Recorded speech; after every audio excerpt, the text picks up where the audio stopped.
Welcome to the deep dive. Today, we're unpacking something really fascinating and maybe a little unsettling about what happens inside classrooms, specifically how teachers interact differently with different students. hmm You actually flagged a significant study on this, and our mission really is to extract the key insights for you. What does this research really tell us about this complex dynamic? And, doing that without getting totally lost in academic jargon. Yeah, definitely. We want to understand the surprising realities and, well, the potential impact of these subtle differences in treatment. What strikes you immediately, I think, is just the incredibly diverse landscape of modern classrooms. It's a fantastic thing, of course, Yeah. but it presents a real challenge for teachers. You've got this ideal, right? Treat every student equally. Right. And yet, to actually provide equitable opportunities, teachers often need to tailor their approach. They have to recognize that students are coming from very different starting points. It's a constant balancing act. Absolutely. And it turns out our assumptions about how teachers might show favoritism, the obvious stuff like praise or criticism, that's not the whole picture. Not at all. The research you shared actually points to a more nuanced influence, especially when it comes to the overall emotional atmosphere of the classroom. Yeah, the climate. Okay, so let's dive right into what seems to be a central concept here: teacher expectancy. Yeah, this is really foundational.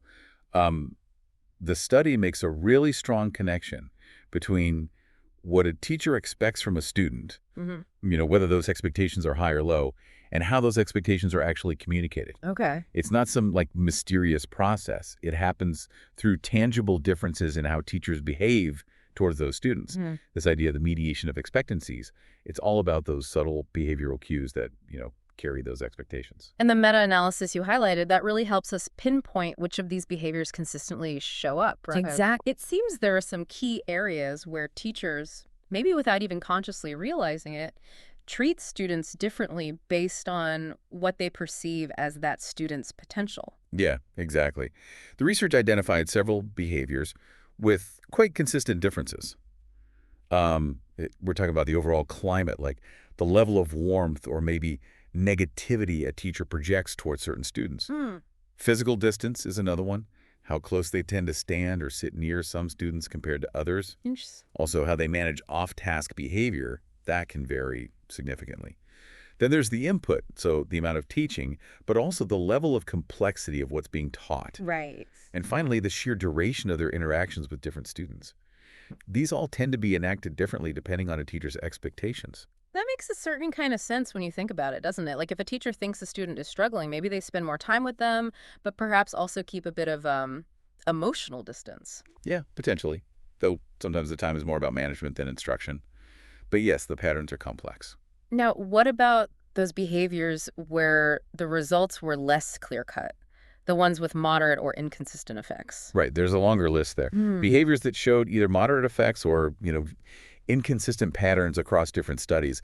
This includes stuff like how often a teacher interacts with a student, the kinds of questions they ask, Okay. whether they smile or make eye contact, offer encouragement, and even whether they try to influence a student indirectly, like using their ideas, or more directly through lecturing or criticism. Corrective feedback fits in here too. Head nods. How long they wait for an answer. Wait time, yeah. Wait time. The act of lecturing itself, sometimes ignoring students, accepting their ideas, their rate of speech. Mhm. And yes, both criticism and praise fall into this more varied category.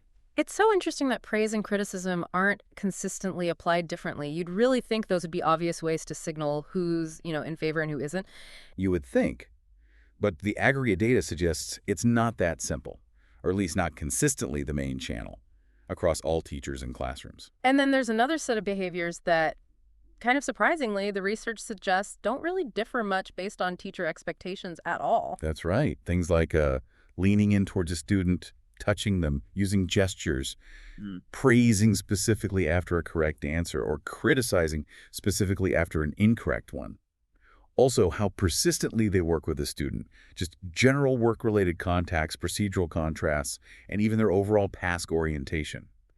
The meta-analysis didn't find consistent differences in these areas based purely on teacher expectations. It really reminds you that our kind of gut feelings about how these dynamics work aren't always supported by the large-scale data. Now, the study also mentions Brophy's work on differential behaviors. How does that fit in with these meta-analytic findings you've been discussing? Right, so Brophy compiled a more extensive list based on various studies, though maybe without the statistical rigor of pooling effect sizes like the meta-analysis. Some of his points overlap, definitely. Mm, But he also highlighted some distinct ways teachers might treat students differently. like what? For example, giving low expectancy students the answers directly or just calling on other students instead of guiding them to figure it out themselves. Oh, Also things like maybe inadvertently rewarding inappropriate behavior or even incorrect answers from these students, demanding less effort from them, having more private, maybe less public interactions, the level of structure they provide in tasks, differences in how they administer assignments or even grade their work. grading too. Potentially, yeah. Giving shorter and less informative feedback, using more intrusive instruction for some versus less intrusive for others, and the opportunities they provide for independent practice. So it sounds like Brophy's list gives us some more specific, granular examples of how these expectations might actually play out day to day in the classroom. Exactly. It adds some qualitative texture to the broader quantitative findings. Now, we need to be careful, right? The research itself isn't without its limitations. We should keep those in mind. Oh, absolutely. That's crucial. The quality of these individual studies can vary a lot. Some focus on very specific observable behaviors, which is great for reliability, but others might rely on more general, global judgments from observers, which can be a bit more subjective. Right. And we can't forget the potential observer effect, sometimes called the Hawthorne effect. Just the fact that teachers know they're being watched could certainly influence their behavior. They might be, on their best behavior, potentially masking or understating the real extent of differential treatment that happens when no one's looking. Yeah, that makes sense. So how do we start to sort of organize all these different behaviors and findings? Rosenthal proposed some pretty influential theories to help us conceptualize this, didn't he? Yes, Rosenthal's initial four-factor theory was really important in shaping the field. He suggested four main ways expectations get transmitted. First, climate teachers create a warmer, more positive socio-emotional climate for students they have high expectations for. Okay. Second, feedback. They provide more differentiated feedback, feedback that's more contingent on the actual correctness of the student's response for high expectancy students. More specific feedback, maybe? Yeah, arguably more informative feedback. Third, input. They teach more material and often more difficult or challenging material to highs. Right. And fourth, output. They give those students more opportunities to respond, more chances to practice or demonstrate their knowledge. And the meta-analysis actually looked at these four factors specifically.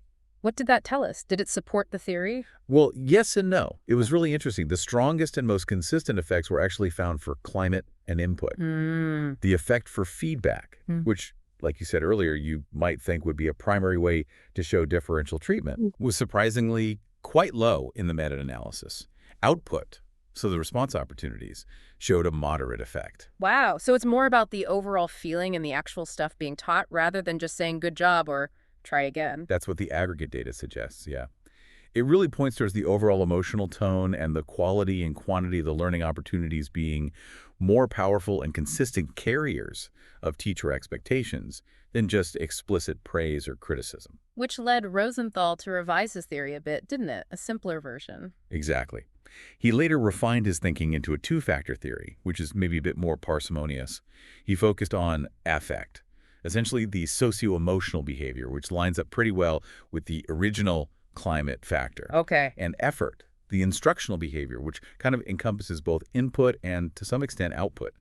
So affective and instructional dimensions. Now, Brophy, whom we mentioned earlier, had a somewhat different perspective on all this. Yeah. He seemed to argue that a lot of this teacher behavior is just a realistic response to how students are actually performing. Yes, that's a really important counterpoint. Brophy argued that, by and large, teacher behavior is often an accurate reflection of real differences in students' skills, their effort, their engagement. He suggested that teacher expectations, specifically the biasing effect of those expectations, only account for a relatively small amount of the variation we see in student performance, maybe somewhere in the range of 5% to 10%.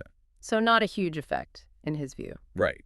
And other researchers, like Hall and Merkel were mentioned in the source too, have echoed this sentiment, suggesting the impact of potentially biased teacher expectations isn't maybe as large or pervasive as some earlier work might have implied. They emphasize the reality basis of much teacher behavior. But the study you shared pushes back on that interpretation a bit, doesn't it? It argues that even if the statistical effect size is relatively small, it can still be practically meaningful. Absolutely. The author makes a strong case for this. They point out that even an effect size representing, say, 10% of the variance isn't something we should just dismiss as trivial. They use a statistical tool called the binomial effect size display, or BESD, to illustrate this.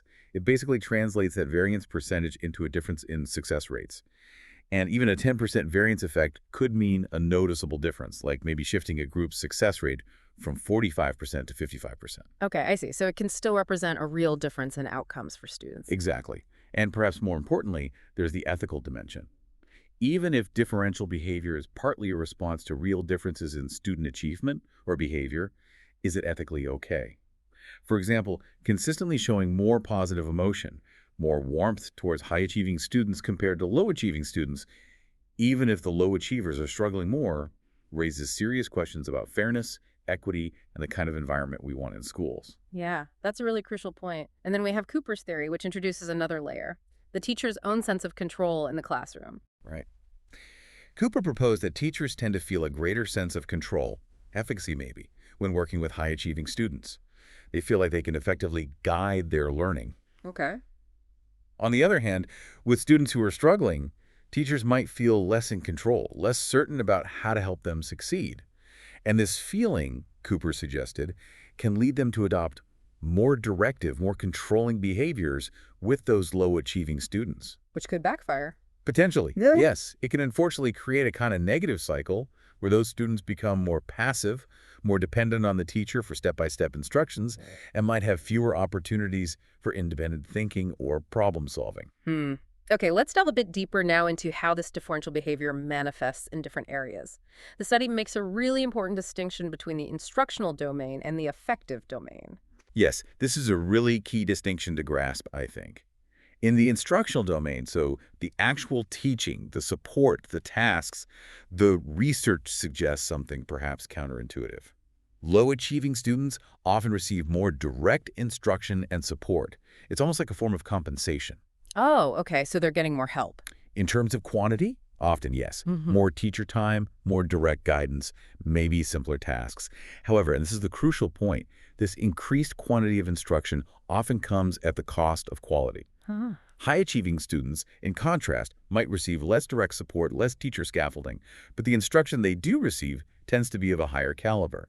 Perhaps it's more challenging, more focused on deeper understanding, more opportunities for higher-order thinking. And why does this compensation happen? Is it intentional? Often, yes.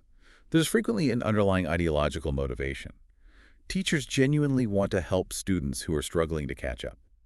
So they provide more direct support, trying to bridge that gap. It's well-intentioned, but the nature of that support might inadvertently limit those students' growth in other ways. Okay, so that's the instructional side. But in the affective domain, the realm of emotions, feelings, warmth, negativity, the picture looks quite different, especially when we factor in nonverbal behavior. Exactly. This is where it gets really interesting.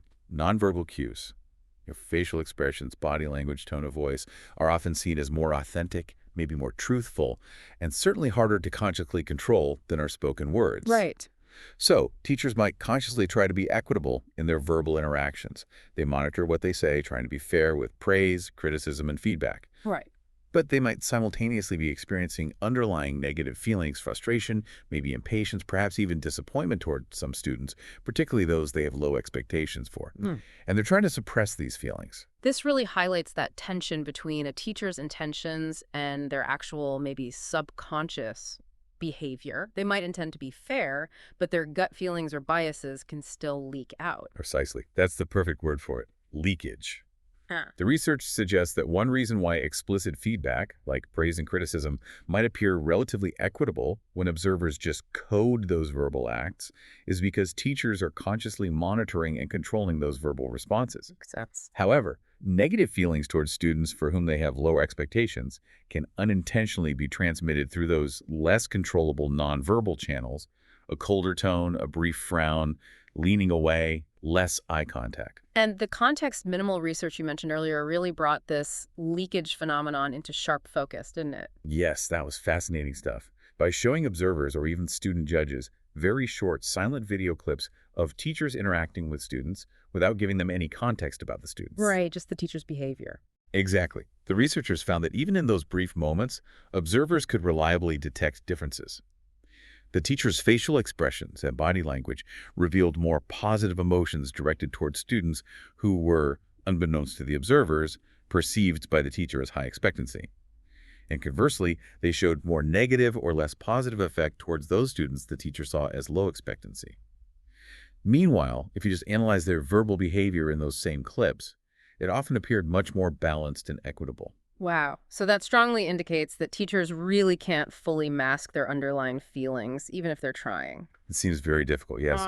Those subtle nonverbal cues often betray their true affective state towards different students. So the sort of conceptualization being proposed here is that we tend to see fairly equitable, overt feedback, praise or criticism, and maybe even an instructional overcompensation for low-achieving students in terms of quantity of help.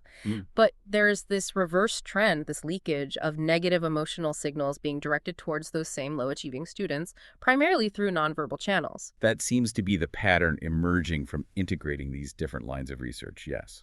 And the really concerning part is that teachers might not even be fully aware they're doing this. They might genuinely believe they're being supportive and fair. That's the core of it, I think. Teachers likely believe they are effectively managing the diverse needs in their classroom. They think they're providing extra help where it's needed, being encouraging, and being fair overall. But these subtle negative emotional cues, which they might be unintentionally sending to students they have lower expectations for, can still be picked up both by those students themselves and by outside observers. And that can have consequences. This naturally leads us to the absolutely crucial perspective of the students themselves. How do they perceive all of this? What's their experience like? Yeah, their subjective experiences are incredibly important. They are, the clients in this whole educational enterprise. Their perceptions can offer unique and really valuable insights that we might miss if we only rely on observing teachers or asking teachers for their self-reports. But getting at those perceptions must be tricky, especially with younger kids. It definitely can be challenging, yeah. Researchers have used different methods. Sometimes they ask students directly about their own experiences with the teacher. Other times they ask students about what they observe happening to their classmates. Who gets called on, who gets praised, who gets in trouble. Okay. And sometimes they use hypothetical scenarios, asking about how a teacher might treat a fictional student who is struggling versus one who is doing well. Interestingly, that hypothetical student approach often seems to elicit more variance and perhaps more honest responses, maybe because it feels less personal or risky for the student to answer. And what does the evidence generally suggest? Are students picking up on these differential behaviors? Oh, absolutely. Yeah. The evidence is pretty clear that students are sensitive to these differences in how teachers treat them and their peers, even from a very young age, like in the early elementary grades. Really? Even that young? Yes. Studies have shown that even children in first or second grade can perceive and report differential teacher behavior. Generally, students who are seen as high achievers by their peers or teachers tend to report having more positive, more favorable interactions with their teachers. Meanwhile, students perceived as low achievers often report receiving more learning support, that instructional compensation we talked about. Yeah. But they also tend to report receiving less emotional support and more negative feedback or control from the teacher. And you also mentioned earlier that those context minimal studies, the ones with the brief video clips, sometimes use student judges too. What did they find? Yes, that's another compelling piece of evidence. Those studies show that even brief nonverbal cues, like a teacher's facial expression or tone of voice for just a few seconds, can communicate the teacher's positive or negative feelings quite effectively. And young students, acting as judges, can accurately detect a teacher's underlying expectations, basically, whether the teacher seems to have positive or negative feelings toward the student in the clip based only on these short, often silent, nonverbal snippets. Wow. That really highlights just how keenly aware kids are of the emotional atmosphere and the subtle undercurrents in the classroom. Yeah, it really does. They're picking up on a lot more than we might sometimes give them credit for. So how do students actually figure out where they stand academically in the classroom? It sounds like the teacher plays a pretty significant role in shaping that perception, beyond just grades. They absolutely do. Grades are one piece, obviously. But students piece together their understanding of their own academic standing through a whole variety of teacher practices. Things like the kind of feedback they receive on their work. Is it detailed? Is it just a check mark? The types of tasks they're assigned. Are they challenging? Are they repetitive? How they're grouped for activities. Are they always in the low group? The motivational strategies the teacher uses with them, is it encouragement? Is it pressure? The level of responsibility or autonomy they're given? And just the general quality of their day-to-day interactions with the teacher. Are they warm? Are they brief and task-focused? All these are powerful signals that students interpret and use to form their self-assessment, their academic self-concept. Okay, so what happens when you compare classrooms? Let's say you have classrooms where students, on average, report high levels of differential treatment versus classrooms where they report low levels. Are there noticeable differences in the overall environment? Yes, research suggests there are. Classrooms where students perceive a lot of differential treatment tend to be described as more rigid, more polarized. Yeah. There's often a stronger link observed in these classrooms between the teacher's initial expectations and the actual academic outcomes of the students later on. It's like the prophecy is fulfilled more strongly there. And in these high differentiation classrooms, students who are seen as low achievers might develop a clearer and potentially more negative and fixed view of their own academic abilities. In contrast, teachers in classrooms where students report less differential treatment seem to actively work to minimize social comparison among students.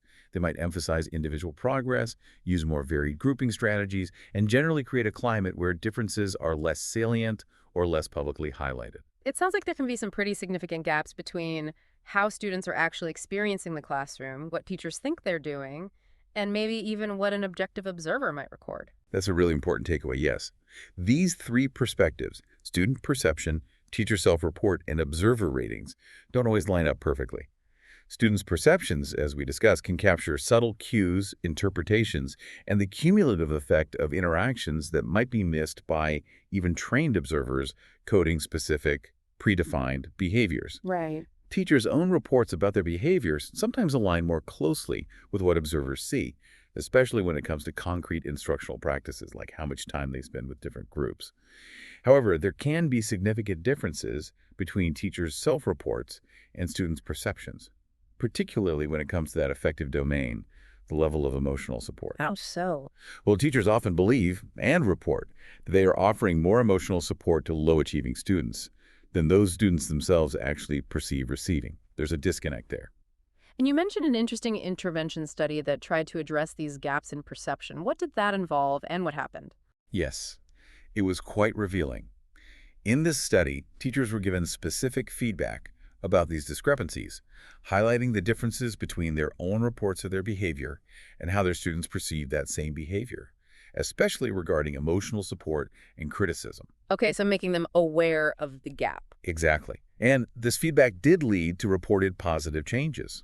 Students, after the intervention, reported receiving more emotional support from their teachers. That's good. It is. But there was an interesting paradox in how teachers interpreted this change. They often believed they were simply increasing the already high level of emotional support they thought they were providing to low-achieving students all along. They saw it as doing more of what they thought they were already doing well. Meanwhile, the students themselves perceived the change differently. They didn't necessarily report getting more support specifically targeted at them if they were low achievers. Instead, they perceived an increase in the overall emotional balance in the classroom, that the teacher was being more even-handed, less effectively differential. So the intervention worked, but maybe not for the reasons the teachers thought. It seems so. The most effective aspect of the intervention appeared to be making this sense of effective fairness or even-handedness more noticeable and salient to the students across the board, rather than just boosting targeted support for one group. Fascinating. Okay, let's shift our focus slightly now and talk about how teachers might behave towards specific types of students, maybe going beyond just the simple high achiever, low achiever dichotomy. Right. This area of typological research explores whether teachers show differential treatment based on more nuanced student stereotypes or categories that teachers might intuitively hold. While it's methodologically more complex to study than just looking at achievement levels, it's quite likely that teachers do, consciously or unconsciously, develop intuitive categories or types of students. The class clown, the quiet one, the helper, the troublemaker, and interact with them differently. And has research looked into this? Some early research did, yeah. One example used Silberman's typology, which categorized students based on the feelings they seem to evoke in teachers: attachment, concern, indifference, or rejection. Okay. But surprisingly, these early studies found very little overt differential behavior based on these categories when observers were watching. Why might that be? Well, a couple of reasons were suggested. It could be that observer effect, again, teachers being very careful to mask their feelings when being watched. Or perhaps the measurement tools used back then were just too broad, too crude to capture the more subtle differences in interaction that might exist. One suggestion for future research, even back then, was to perhaps have students themselves identify who fits these different social roles within the classroom using a method called sociometric identification. Get the student's perspective on the types. And then, of course, there's the classic, almost archetypal phenomenon of the teacher's pet. That's a type, right? Oh, absolutely. That's probably the most commonly discussed student type related to differential treatment.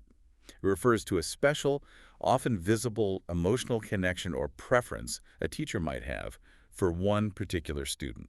And it often carries implications of favoritism. Yes, Yeah. definitely. While Silberman's attachment category might touch on this, the term teacher's pet usually has a more specific and often more negative connotation, especially among peers. It implies preferential treatment that might not be solely based on merit. Research has shown that both students and teachers generally agree on the characteristics of a teacher's pet. Receiving special privileges, maybe getting away with more, often leading to jealousy or resentment among other students. But teachers see it differently than students do. They tend to have a more lenient, perhaps more benign view of the phenomenon. And crucially, teachers often believe they can conceal these feelings of attachment or preference, a belief that is generally not shared by their students, who tend to be quite aware of who the pet is. So have researchers actually gone into classrooms and tried to identify these pets systematically? Yes, they have.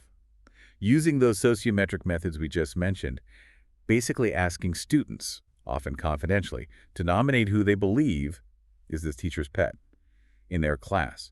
Researchers have found that identifiable teachers' pets are present in a pretty significant percentage of classrooms. And did they find evidence of actual favoritism, like in grades? The evidence on overt favoritism and things like grades was actually somewhat mixed or weak in the studies reviewed.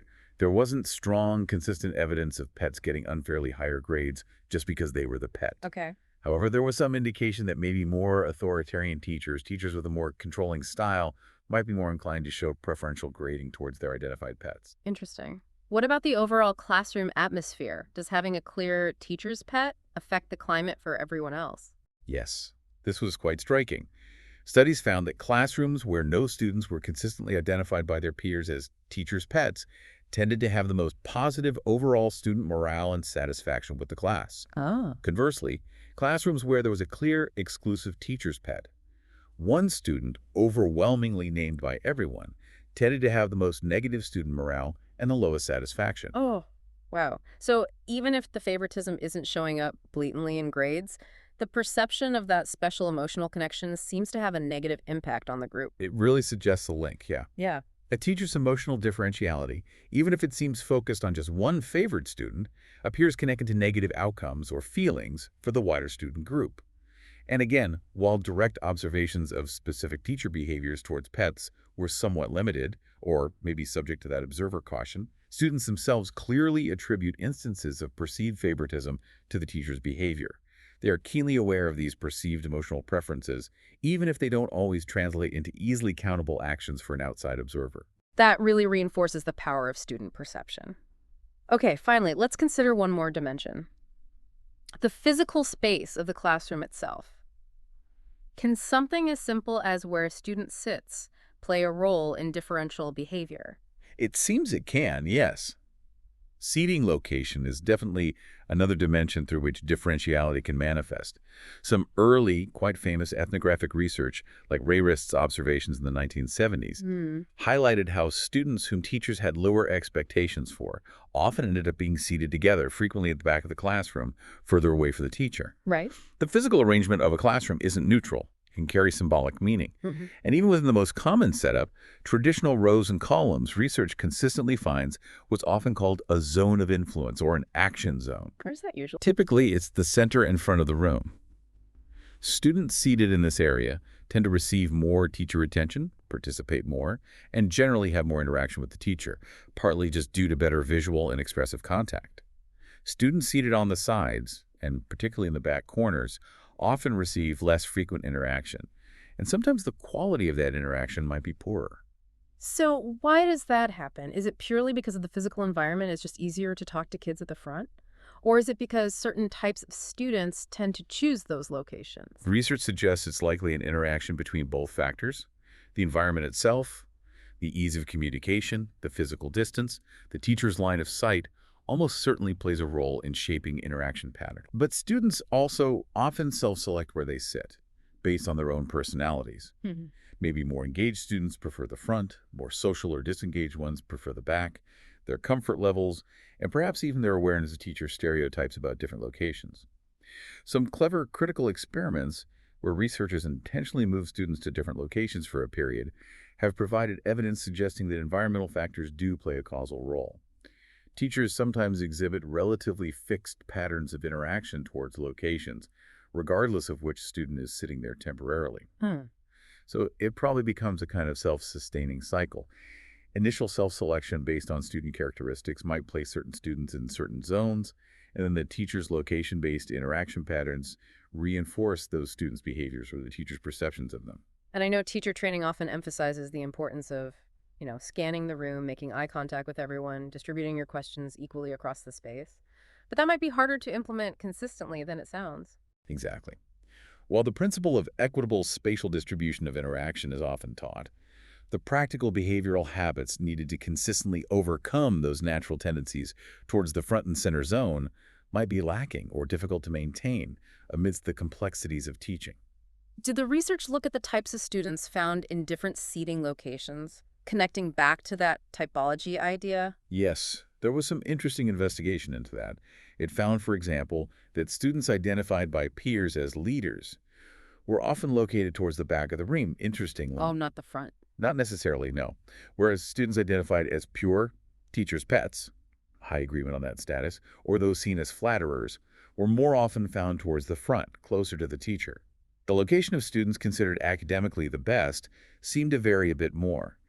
If there was high consensus among peers about who was academically best, those students were sometimes also found towards the back.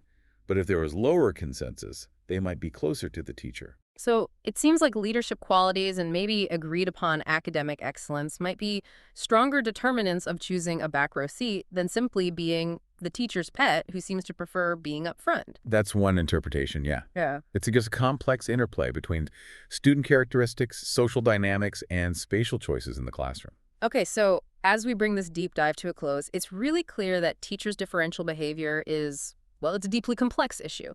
You've got these seemingly intentional instructional adjustments, often well-meaning. The compensation. Right. And then you have these less conscious and potentially more harmful affective or emotional biases that can leak out, especially non-verbally. Exactly. And a key takeaway seems to be that students are far more attuned to these nuances, especially the emotional ones, than teachers might often realize. Yes, their perceptiveness is quite remarkable. And then the teacher's pet phenomenon and the impact of seating arrangements, they just further underscore the significance of how teachers treat students differently, particularly in that emotional realm.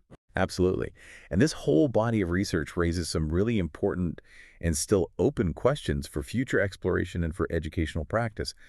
How exactly does this differential behavior, especially the affective part, truly impact overall student morale, the classroom climate, and long-term outcomes? Is the tendency to exhibit certain patterns of differential behavior a stable individual trait in teachers? Or is it highly context dependent? Right. And perhaps most importantly, can we develop effective interventions that help teachers become more aware of these patterns, particularly the unintended effective messages, and potentially change them? The fact that we can now gather data on student perceptions, as that intervention study showed, opens up really exciting possibilities for developing targeted feedback and support for teachers. Definitely. And considering all these subtle, sometimes unconscious ways that teachers communicate their expectations and preferences, it really makes you think, doesn't it? What are the long-term effects on students' self-perception, their motivation, their whole learning journey? And maybe the biggest question is, how can we better support teachers in navigating this incredibly difficult task, creating truly equitable and supportive learning environments where every single student feels valued and respected? Not just acknowledged for their academic performance, but truly seen and respected for who they are as individuals. Hmm. It really goes beyond just providing academic support, doesn't it? It touches on that fundamental human need to feel like you belong, that you matter, that you're seen positively in that classroom space. Indeed. That's a crucial point, and perhaps the most important challenge for all of us involved in education to consider.